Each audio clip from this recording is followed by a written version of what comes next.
এই সমস্যায় যাতে আগামী দিনে পড়তে না হয় সেই জন্যই আজকের এই বাস ধর্মঘট।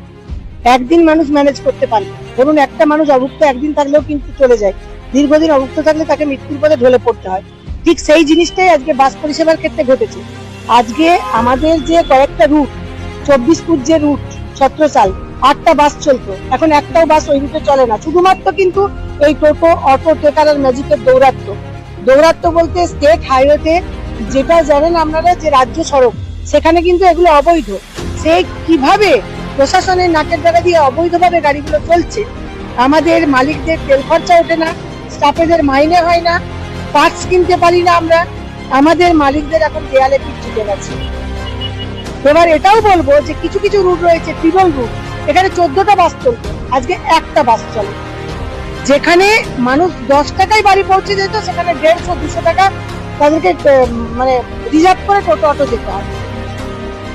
আমাদের দাবি স্বচ্ছ দাবি, আমরা কোনো অনৈতিক দাবি করছি না। আমরা অবিলম্বে জানাবো যে একটাই দাবি মেনে নেওয়ার জন্য, অবৈধ টোটো, অটো, টেকার, ম্যাজিক এগুলো বাস রাস্তায় বন্ধ করা হোক।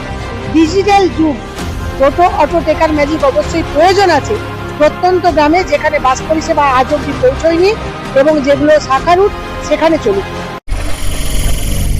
নিউজ আমার বাংলা, বাংলার মানুষের কথা বলে।